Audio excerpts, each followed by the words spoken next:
You think you were replaced by the narcissist because they left you for somebody else? No.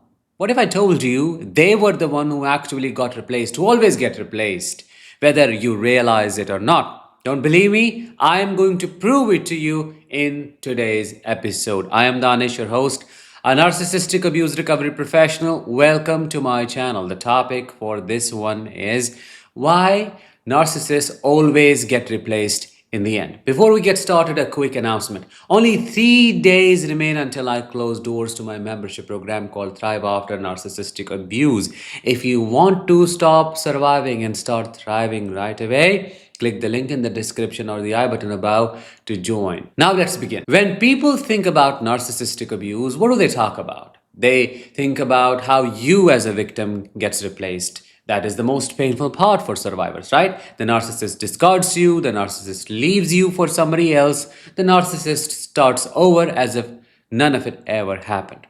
And what does the survivor, what do you feel in that moment? Used, broken, abandoned, and left behind.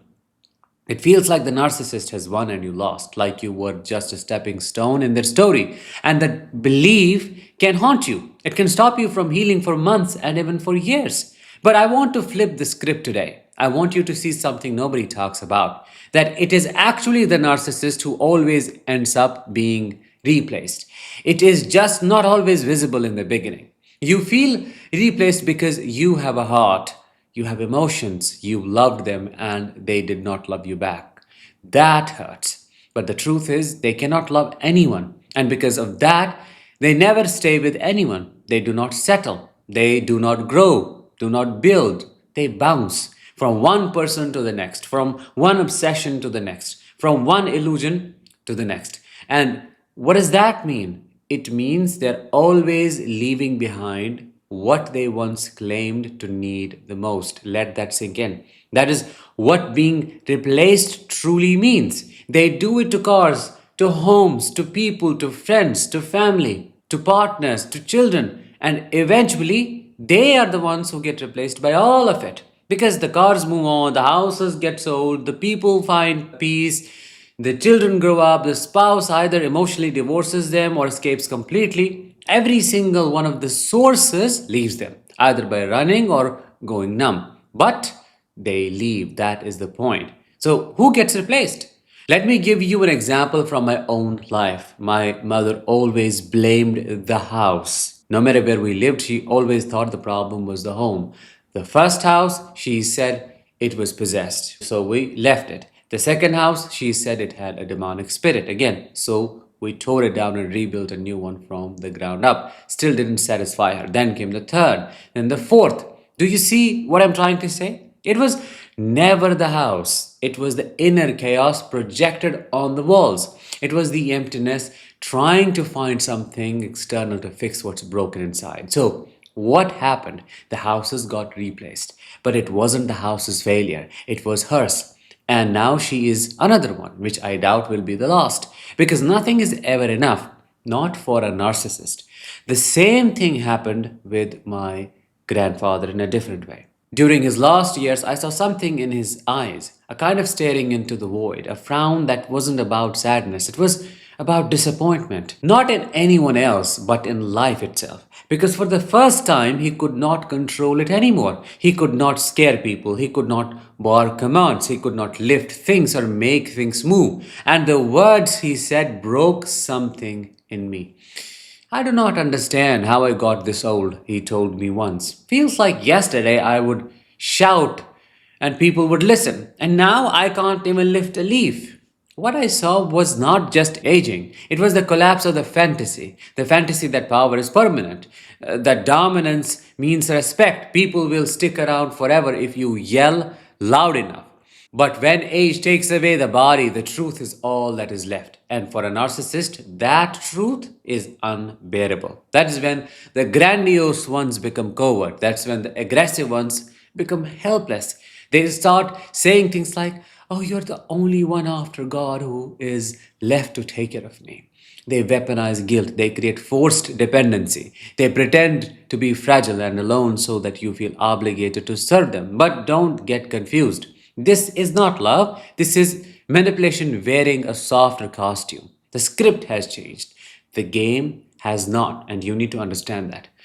The deeper hidden truth is the narcissist never actually replaces you. They escape the mirror you held up. And when they discard you, they do not do it because you failed them. They do it because you saw too much. I say it again and again. You were too real. You saw the cracks in the mask. And that made you dangerous. So what did they do? They moved on. It was not to something better, something safer, something easier to fool. And that is not actual winning. What they replace you with is not a person, it is a cover up, a distraction, a shallow substitute. And those substitutes do not last. So eventually, those people leave too. And by the time the narcissist has burned through a few dozen relationships, they start to realize something really terrifying. What is it? Nobody stays. Nobody fills the gaping hole. Nobody fixes what is deeply broken. And that is when they become the replaced one. By the love you give to yourself now, replaced by the peace you created out of their chaos, by the clarity you fought so hard to gain, by new people in your life who treated you with kindness, who respect you, who see your worth without needing to be worshipped. And most painfully for them, replaced in their children's lives. Their children either become narcissists themselves or stop giving supply to the original narcissist, or they wake up. They become the scapegoat who finally sets boundaries and leaves, who walks away, who heals, and that is the final betrayal for that mega narcissist because they see themselves as irreplaceable, as godlike. And when even their own children turn away, something inside them shatters. They may not say it, admit it. They may not show it either, but it eats them alive. And let me tell you something that is extremely difficult to hear. Even the most enmeshed, codependent relationship with them eventually runs dry. With a golden child. Even if a spouse stays, a golden child stays, even if they do not divorce or leave, they go silent. They stop caring. They become ghosts in the same house. That kind of indifference is worse than hate for a narcissist because hate at least means attention, that they matter. But this kind of eerie silence, it means powerlessness. And you know what that means to a narcissist? It terrifies them. That is when they start searching again for what? For meaning, for something to fill the void. But they won't find it because their life has been built on performance, not presence, on masks, not meaning, on roles, not relationships. They do not know themselves, so they cannot know others in any capacity. And that makes them eternally dissatisfied. And the irony is, the very thing they chase is the one thing they destroy: intimacy, connection, legacy, satisfaction, and peace. They want to feel fulfilled, but they sabotage every opportunity for fulfillment because they do not feel worthy of it deep down, because they mistake control for closeness. So the car is never luxurious enough. The house is never perfect enough. The spouse is never obedient enough. The children, they are never grateful enough. The friend is never loyal enough. Nothing is ever enough, nothing. So they discard, they abandon, they replace, but slowly and silently, the world begins to replace them. That is the truth. They get replaced by their own false self because even that starts to fail them. The mask they have worn for decades no longer works. People stop buying the act. Their voice does not shake the room like it used to. Their manipulation does not land the way it once did. And they're left alone with no audience, with no admirers, with no reflection to feed on. Just them and the emptiness they try to escape their whole life.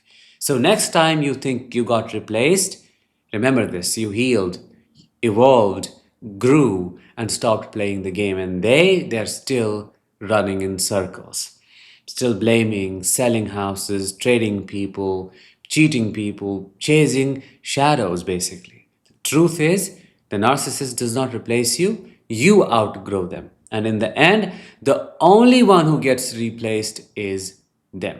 I hope I have given you enough proof, and let me know what your thoughts are in the comments below. Make sure to join my membership before the doors close in 3 days. Link is in the description. With that, let's bring this episode to an end. Thank you so much for listening. I will talk to you in the next one. Until then, as always, let the healing begin and continue.